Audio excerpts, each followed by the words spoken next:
22-10458 Blanchard versus Via. Counsel can come up, but we'll hold in place while everybody gets settled.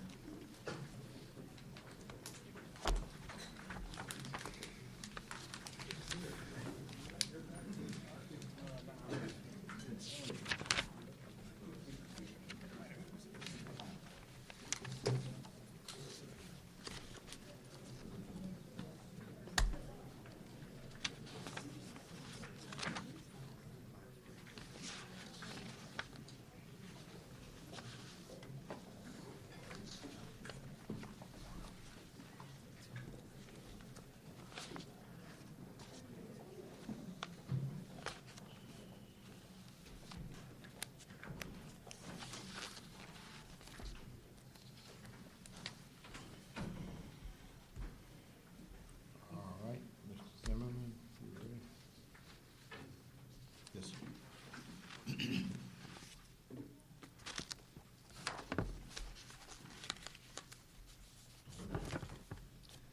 May it please the court. Judges must not invade the province of the jury. If reasonable men in the exercise of impartial judgment might reach a different conclusion, then the jury verdict must stand. Stated differently, a judgment notwithstanding the verdict is error unless there is only one reasonable conclusion without weighing the evidence and the credibility of the witnesses. The district court invaded the province of the jury. Thus, this court should reverse and reinstate the jury's verdict on quantum merit.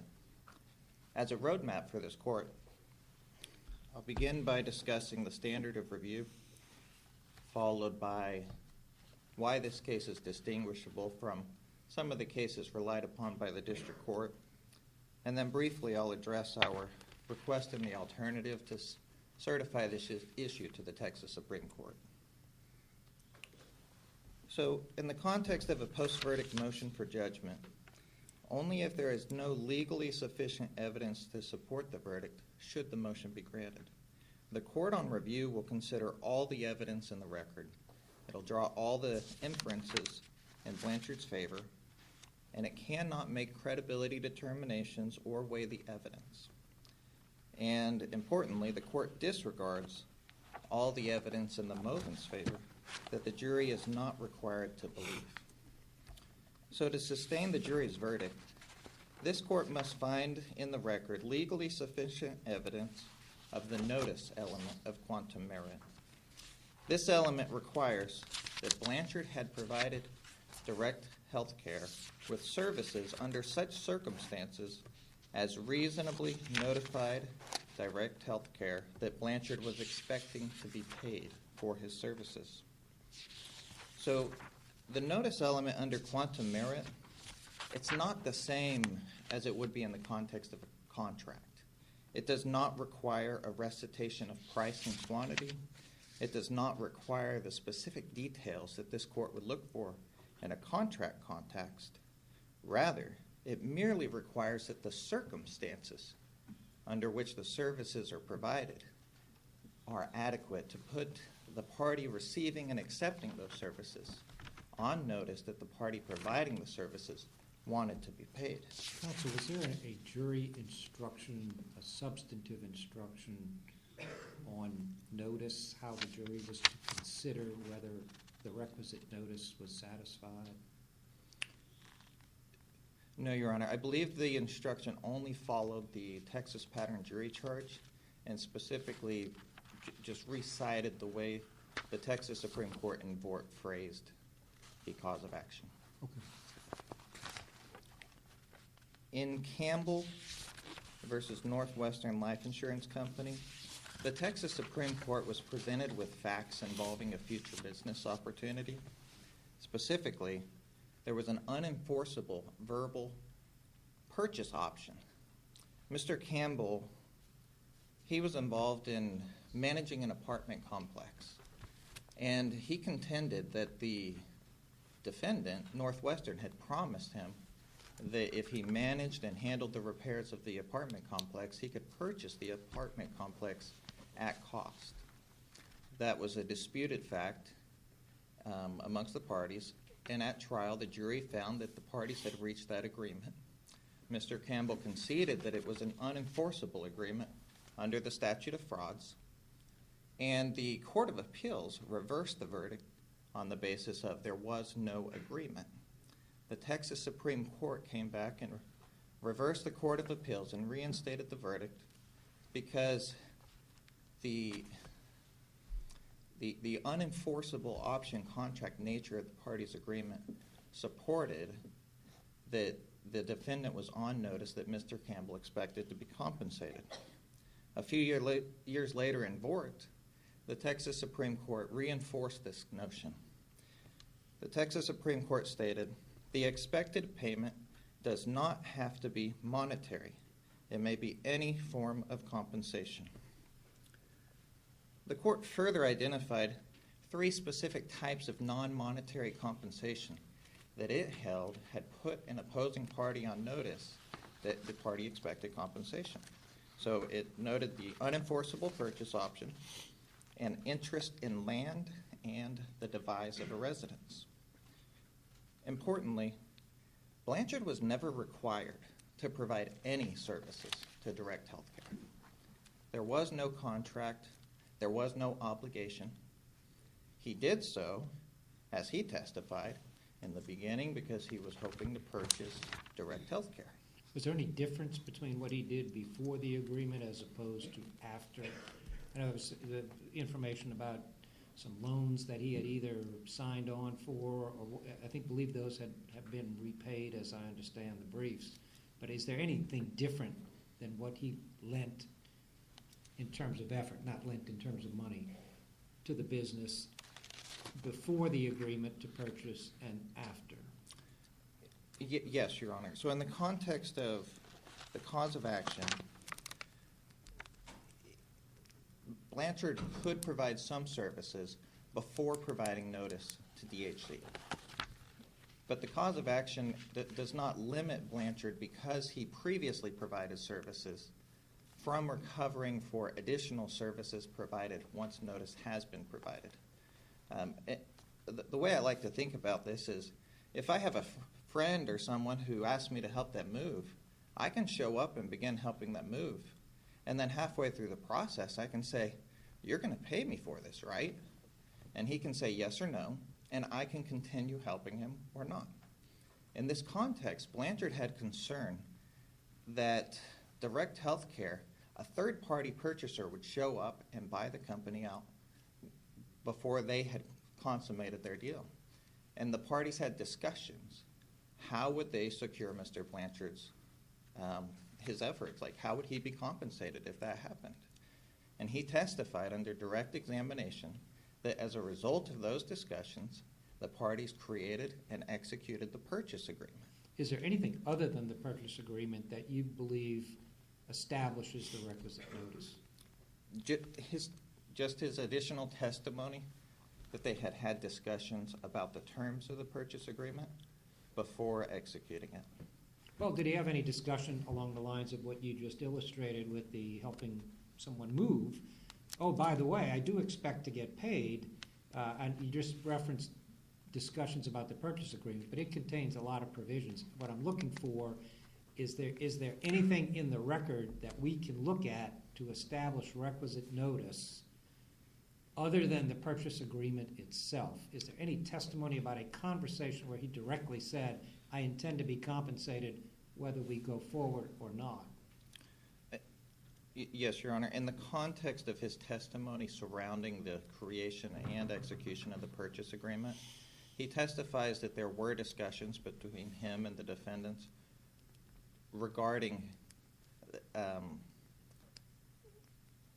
in the event that the crazy money came along, how would he be paid? And I believe what has to happen is, and this court has to draw the reasonable inference from those discussions about the terms of the purchase agreement and the inclusion of this provision that they're assigning a value to his services within that agreement to draw that inference. And But there are no express references. That provision references, I believe, $100,000. Is there any? Do you have any idea or argument as to why the jury put on the verdict form $35,000, or is that just a straight-up quantum merit, which is what your claim is, quantum merit estimation?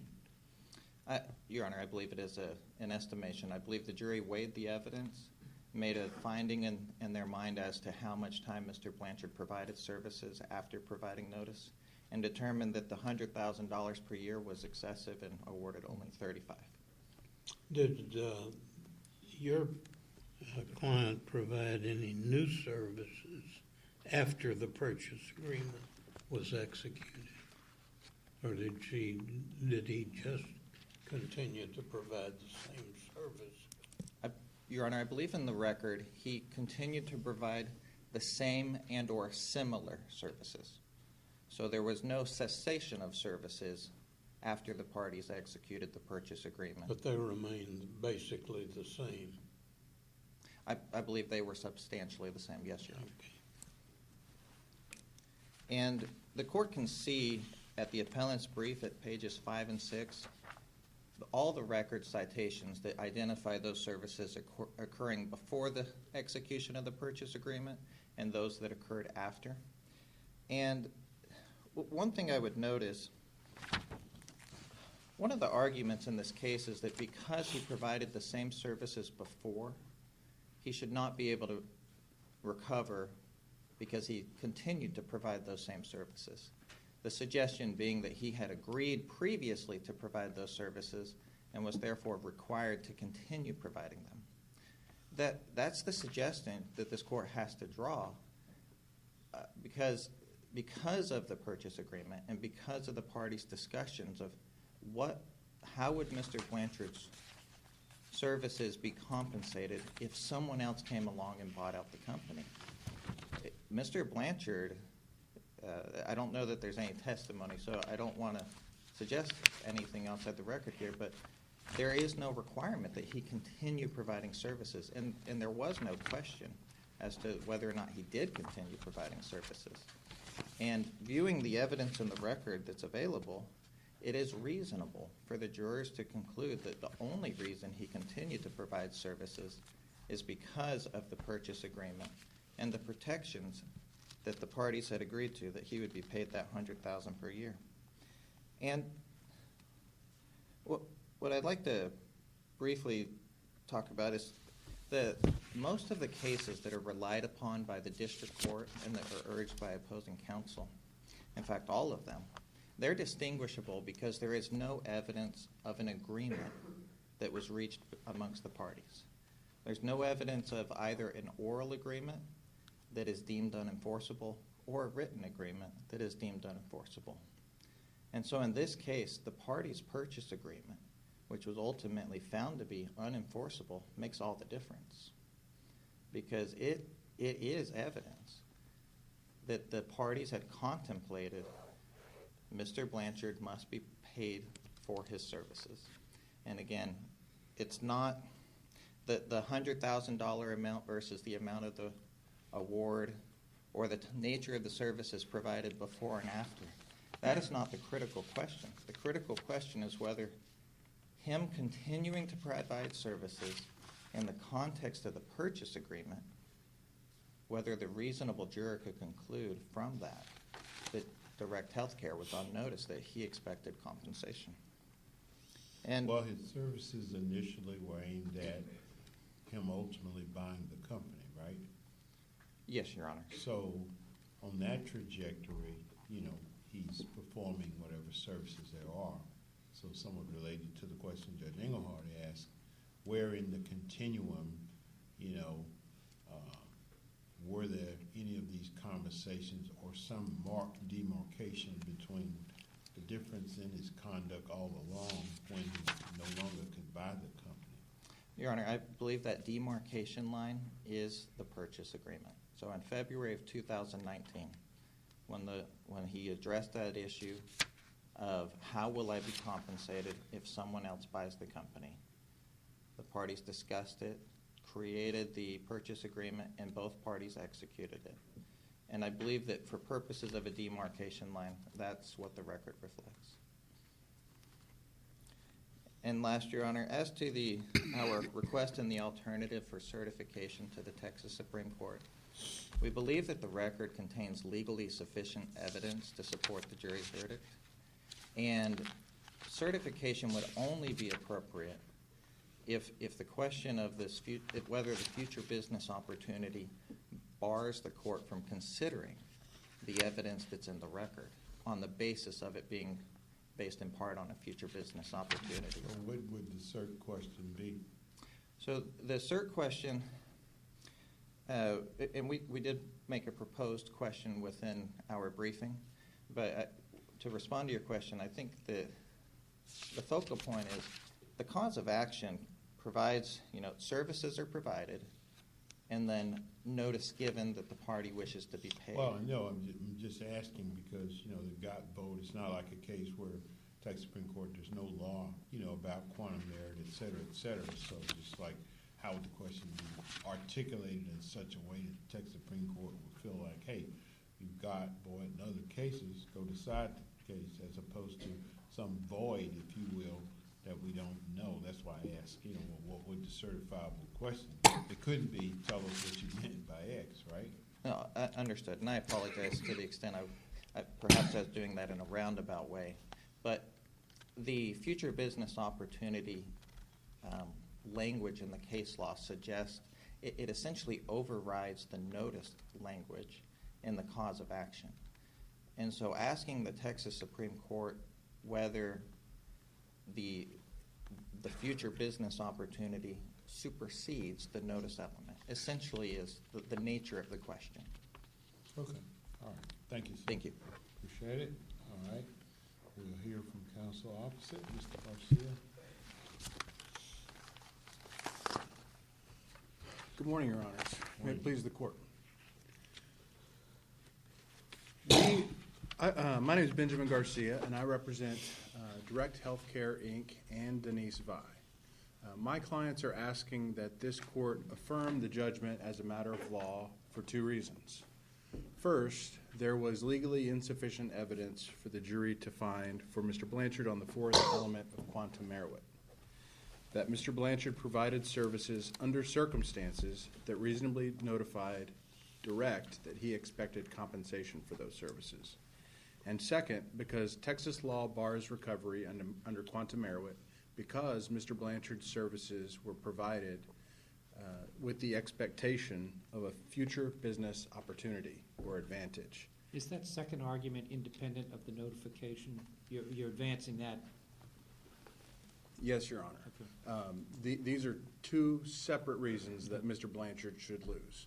First, legally insufficient evidence. Second, even if the evidence was sufficient, there's a bar under the substantive law of Texas to recovery under this cause of action under these circumstances.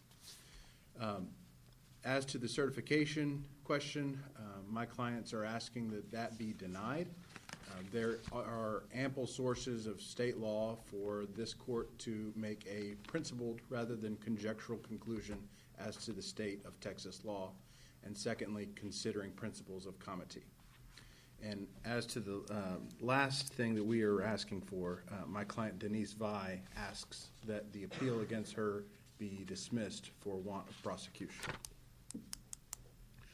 On legal insufficiency of the evidence was legally insufficient for a jury to find for Mr. Blanchard's on the fourth element of quantum merit. On that fourth element of quantum merit, Mr. Blanchard was required to prove that he provided services under circumstances that reasonably notified Direct that he expected compensation for his work. I would like to point out to the court and emphasize this. This is the language from Vort, from Bashara. This is the law from the Texas Supreme Court. It's not just notice. That oversimplifies the law. The question is whether the services were provided under circumstances that reasonably notified the defendant. And so we look at the circumstances in which the services were provided, not just were they on notice, as we tend to say in the law. And so what were the circumstances? Well, from the beginning, Mr. Blanchard was supposed to buy Direct, not work for Direct. From 2015 when they were introduced, February 2015 until June 2020, when things fell apart, he was supposed to buy direct, not work for direct. Those were the circumstances. That's well over 60 months. Over 60 months he was supposed to buy the company. And so the question is, viewing the entire record, not just the one sentence that the appellant has hung its hat on, but viewing the entire record, what were the circumstances under which his services were provided? This question about whether there's a demarcation, some point in time where now they're on notice, it's critical in this case, especially when you consider how this case was tried. When you consider the appellant's theory of recovery at trial, it was all inclusive. 2017, 2018, 2019, 2020. That was their damage model. There was no demarcation in their request to this jury, in their proof to this jury, in their expert's damage model. So these are the circumstances under which the services were provided. Before the purchase agreement, as I said, Mr. Blanchard was introduced to Ms. Villa as a potential buyer. For years, he reviewed Direct's financial statements. He made suggestions to Direct to make it more profitable. And this is before the purchase agreement. That was in 2018 that he made those suggestions to make the company more profitable. And in the year before the purchase agreement, again 2018, he contributed capital to Direct to help make it more make it more profitable, including paying for an office lease and making 9 months worth of promissory note payments. He's injecting capital into the company to make it more profitable before the purchase agreement. On the expectation that he would become the owner. Exactly, Your Honor. Because he was going to buy the company, he's trying to make it a better company so that he can get financing and so that he ends up buying a healthier company. So these were self-motivated, as any businessman would do. I mean, I don't fault him for being a businessman, but with the expectation of buying the company, not for compensation. Also in 2018, he guaranteed some debt, 2 promissory notes, one in March of 18, one in December of 2018. This is all before the purchase agreement. And so by the end of 2018, before the purchase agreement, he had been a likely buyer for 4 years. And he was trying to improve Direct's financial performance so he could obtain financing. He testified, this is Mr. Blanchard's own testimony. Through the end of 2018, he did not expect compensation for his services. And that is in the record at 3572, lines 17 through 20. So his own testimony is that through the end of 2018, he didn't expect compensation for his services. Then the purchase agreement was signed on February 7th, 19, 4 years into the parties' interactions. After the purchase agreement was signed, he continued making those monthly promissory note payments as he had before. He continued reviewing financial statements as he had before. And he made another guarantee of the promissory note. He renewed one of those promissory notes in December of 2019. So he guaranteed a debt as he had before. The circumstances were unchanged. They were the same services. It was the same relationship as a potential buyer. And he was still supposed to buy Direct, not work for Direct. And so viewing the entire record, even in the light most favorable to Mr. Blanchard, there was legally insufficient evidence to support the jury's finding. There was no instruction to the jury. Go ahead. Yeah, I think you're about to answer the question I was going to ask. I was going to address Judge Engelhardt's point earlier. There was no specific instruction given to the jury saying focus on the services provided after the purchase agreement. There was no specific instruction about what circumstances could provide reasonable notice, and you can only award for the period after reasonable notice was imputed to the defendant. Instead, their damage model started in 2017, 2018, both before the purchase agreement, 2019, and half of 2020. Your Honor asked earlier, where did the jury come up with this $35,000 number? This is pure speculation. I will admit it. We weren't in that jury room. We can't know what they were thinking. But look at this. 2017, 2018, 2019, and half of 2020. That's $10,000 a year and $5,000 for half of 2020. Pure speculation, but I think that's how the jury might have got to $35,000.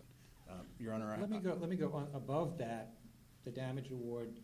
The jury is specifically asked, and I'm focused on the jury verdict form, the quantum merit page, which is at issue here. It asked, did Gregory A. Blanchard perform compensable work for Denise Villa and/or Direct Health? And then it says, he performed compensable work. This is sort of like an instruction at this point to the jury as they consider the evidence.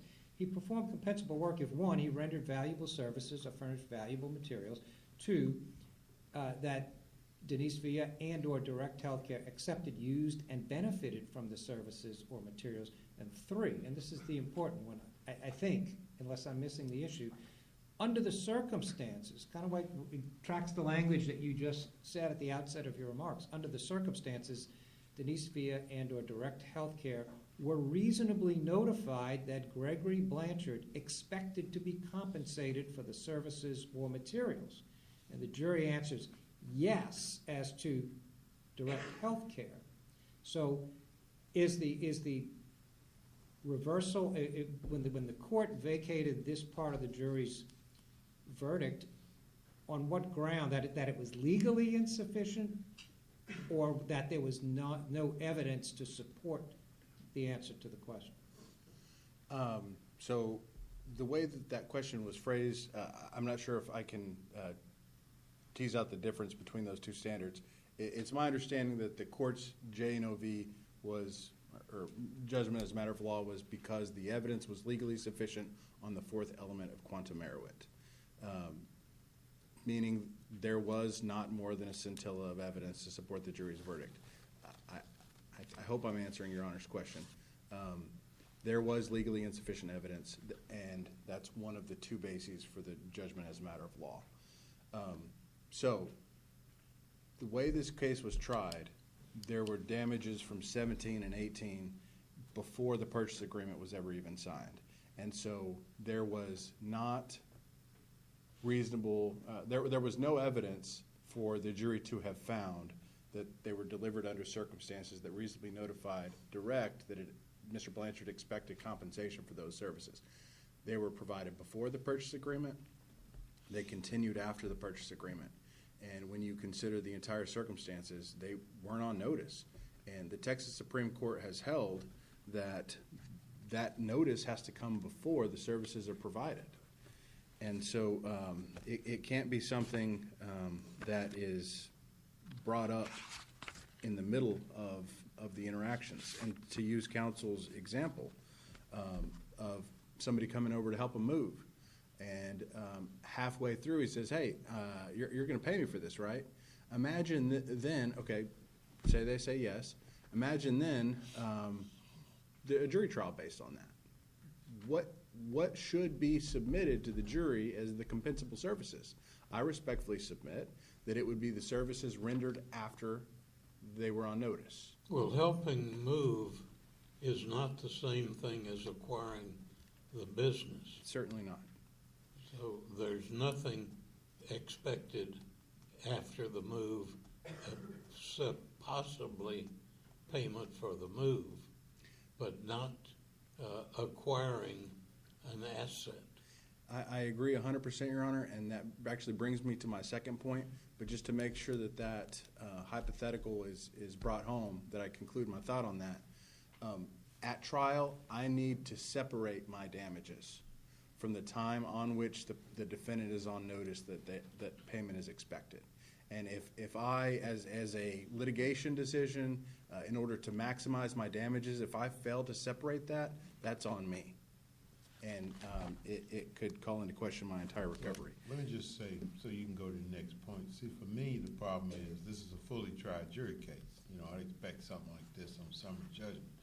So here, based on what you say and what the plaintiff's theory, I'm wondering how the jury even got the quantum merit issue. because from what you're arguing, that shouldn't even still been in play at that point in time, that the jury even gets the quantum merit issue, because based on what you argue, that satisfied the requisites of that. So, assume that, because based on what you're saying, that shouldn't even been in play. So it gets to the jury. They get some kind of charge. They come back. They make a determination.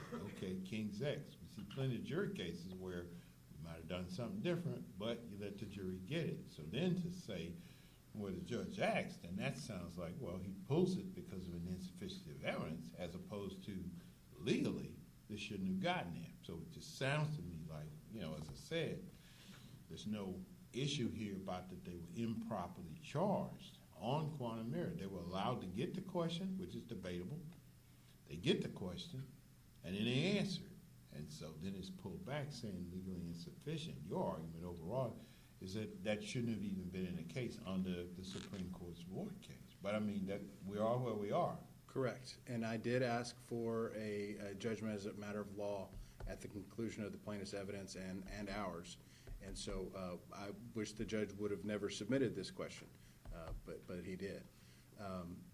Well, I only say it because it's like, okay, once the jury gets it, then, what are the facts? The jury said there was. The judge said, well, insufficient facts. So that sounds like an insufficiency argument, which ordinarily we say, well, we defer to the jury on that matter. That just gets a little bit dicey. I'm not saying what the outcome, but that's the troublesome part for me. It was given to the jury in the first place. Unless there was no evidence that the services were rendered under circumstances that provided reasonable notice. Counsel, you made reference to your post-trial motion. Did the judge take that motion under advisement, or did the judge deny it in an indication that there was evidence that the jury should consider? I wish I knew the answer to that question, Your Honor. I do not. We didn't rule on it, or did he say, I took it under advisement? What did he do after you made the motion? I don't recall, Your Honor, if he denied it or if he took it under advisement. I'm sorry, I don't know the answer to that There's a question. big difference, I think, in terms of a judge thinking that there is conflicting evidence that would sufficiently support a jury verdict either way, as opposed to a judge who says, you know what, you haven't proven your case, and no jury could find in your favor on that claim. I was very much afraid that this panel would ask me a question I didn't know the answer to. I was hoping it wouldn't happen, but it has. And so I'm sorry I can't answer the question. Your Honor, bringing us to the second reason that the judgment as a matter of law should be affirmed. There is a bar to recovery under Texas law because Mr. Blanchard was supposed to buy direct, not work for direct. This is a long-standing rule of law. It's been the law that's announced from the Pico Oil case out of Dallas in 1990, the Anderson versus Iceland Seafood Corp, an opinion from 1996 out of this circuit, applying Mississippi law that, Your Honor, Judge Wiener was involved in that case. Richter from San Antonio, 2002, and LTS Group versus Woodcrest Capital, Dallas, 2002. This is a long-standing rule of law, and it's undisputed that Mr. Blanchard was supposed to buy direct, not work for direct. Mr. Blanchard's own testimony was that he provided the services to direct in expectation of a future business opportunity. I asked him that question directly. He answered it directly. That's in the record at 3574, lines 17 through 22.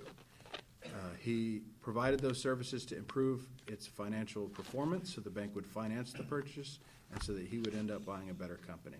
So if you're correct on that point, do we get to this other? Your Honor, the judgment as a matter of law could be affirmed on either basis.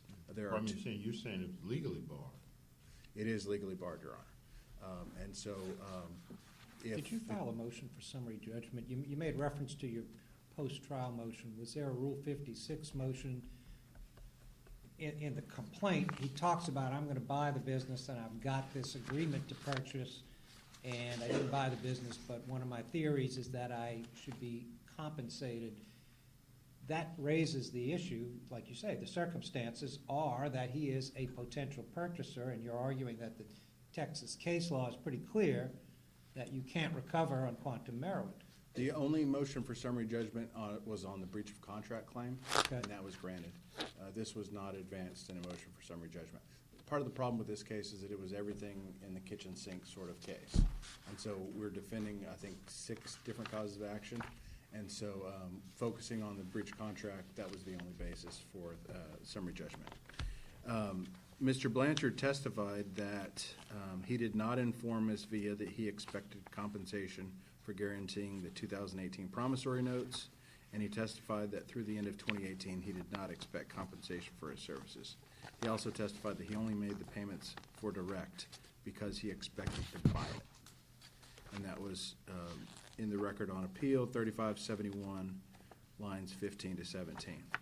Texas law prohibits Mr. Blanchard's recovery because his services were to gain a business advantage or opportunity, not for direct compensation. And that makes sense when we think about the theory, the doctrine behind quantum error. It implies a promise to pay for services rendered. When they're given under circumstances that give the defendant reasonable notice. I see I'm running out of time, so I'm going to try to finish my last 2 points. We request that this court deny certification because there is plenty of law out there from several different courts of appeals for this court to know what the law is in Texas.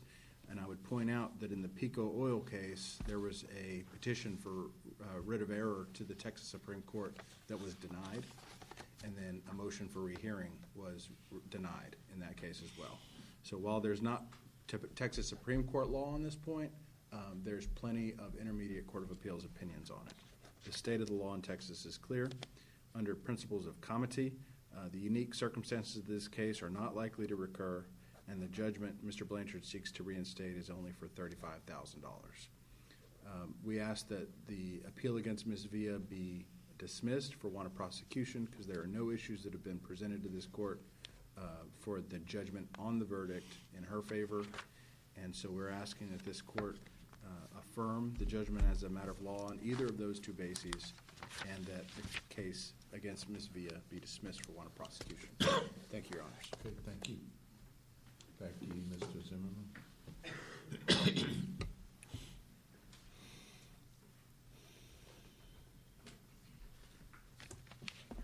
Thank you, Your Honor. Just briefly to follow up on a few questions that I don't believe received complete answers previously. Regarding the alternative request for certification, the request was for whether services rendered in expectation of a future business opportunity or advantage. Why don't you use your time on the other points? The certification thing, I think we've got one way or the other. It's not a major player in the case. So Thank you, why Your don't Honor. you use your 4 minutes on the other things that were raised? Then for the court's purpose, the memorandum opinion in order, wanted to clarify, the court says, in sum, the evidence presented at trial reflects that Blanchard either provided services in expectation of a future business opportunity or advantage, or provided services without first notifying DHC that he expected compensation. So that's the basis for the court's holding.